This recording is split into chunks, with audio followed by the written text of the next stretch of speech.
Let's speak to Labour peer Lord Paul Boateng, former civil rights lawyer himself. I can see the reaction on your face. You were a friend of Jesse Jackson's. I appreciate you sharing your time with us here on Sky News. You've just been listening back to that famous speech.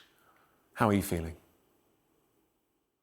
Sadness, but gratitude for a life well lived, for a man of faith, someone who reached out to us all, whatever our colour, whatever our creed, whatever station in life we were born to. He was the last surviving icon of the civil rights movement. He was with Martin Luther King, Dr. King, on that balcony on the day he was shot. And he reminds us of the importance of activism, of keeping faith alive, keeping hope alive.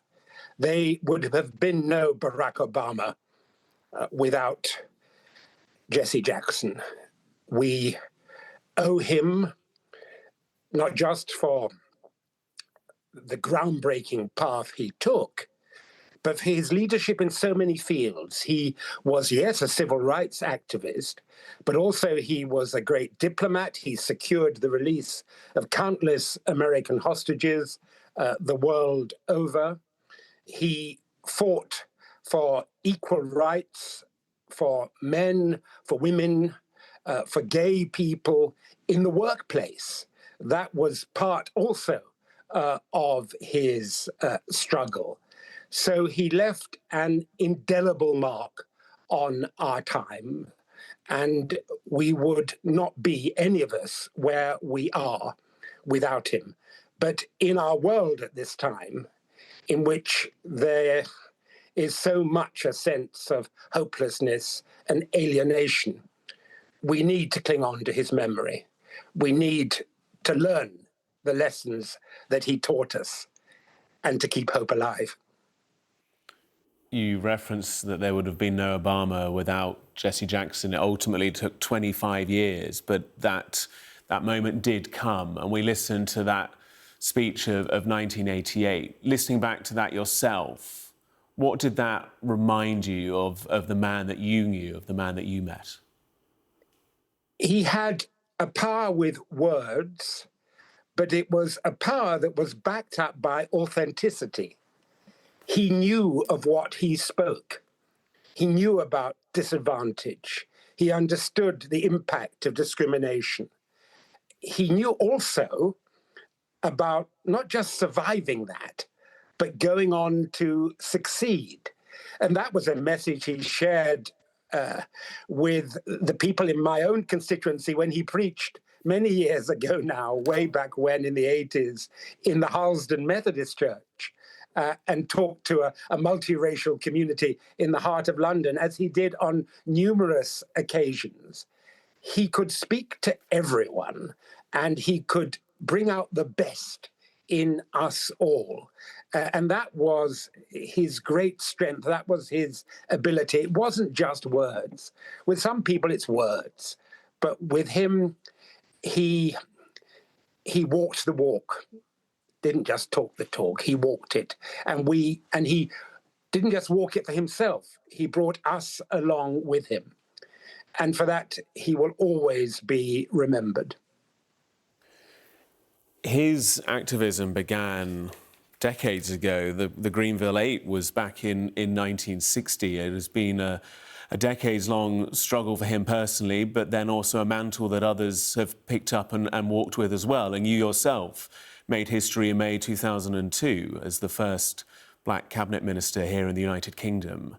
How important for you personally was it to take that light, that flame, that torch, that passion, that advocacy and take it forwards in a personal capacity? For me, he was always someone, and I mean, I can remember him when I was a schoolboy. So this is the first day in which I have sort of lived and been around as an activist, as a person engaged in the political struggle and the struggle for civil rights myself. This is my first day without knowing that he was there. And that sort of role model, the sort of person who survives all sorts of adversity, and he had a great deal of adversity in his life. He struggled with ill health. He struggled with the targeting of himself and his family by a hostile media and a hostile state. Yes, he was rightly honored in his time, but he was also subject to a great deal of discrimination, and he suffered. But he came through it all, as did his family, and my heart goes out to his wife, to the children at this time, because they went through it too. But they should know, as your coverage today on Sky demonstrates all too clearly, that he did not live the life he lived. He didn't make the sacrifices he did in vain, that he touched all our hearts. He made a difference to our world. And I believe he will go on making a difference through his memory, through his words, and through his example of survival, of struggle, but always faith and hope. That's what our world needs, never more than at this time.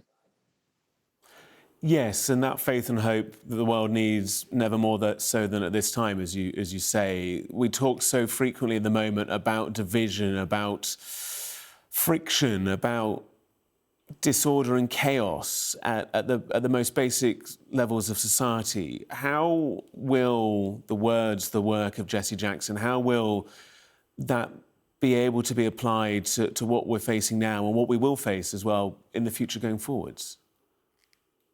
That's a very good question. And I think the answer lies in Jesse's always reminding everybody. And I mean, I've seen him speak to children, my own children included, to older people, to people at the start of their working lives, in the middle and at the end of their lives. And what he always said, and it's true, you know, was that it's no use just sort of blaming it on other people. We have to take responsibility ourselves and be the agents of our own liberation. No one's going to do it for us. We have to assume responsibility. We have to take on board our obligation to lead lives in which we take responsibility for ourselves, we reach out to others, together we work to make our world better. And that was what he always did. And, you know, he began this concept of the Rainbow Coalition, of people of different genders, different races, different sexuality, different creeds, different beliefs, but recognizing a shared and common humanity and taking responsibility for living that out in their own lives. And it's not just about politics. It's about how we behave in our homes, how we behave in our community, how we behave in our workplace, and how we relate to one another. And that Jesse always did in a way that was respectful of difference, that was inclusive. He relished debate and discussion, and he accepted that there would be opposing views. And he took those views on, but always he had the compass of faith and moral responsibility. And I think that's what we need at this time. All of us have something to offer.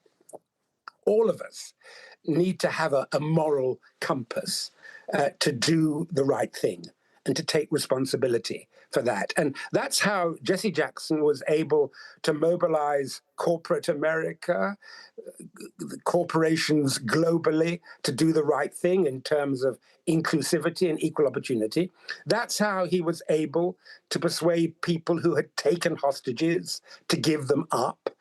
That's why he was able to meet with peoples of so many different backgrounds and faiths and beliefs, and somehow find a common place which we could all occupy together. We live in a polarized world today. Jesse always sought to reduce polarization and bring people together, not just through words, but through action. And that's what we can all do. And that's what gives me hope. And I think that is our best hope. And Jesse Jackson represented the very best in our world, in our time.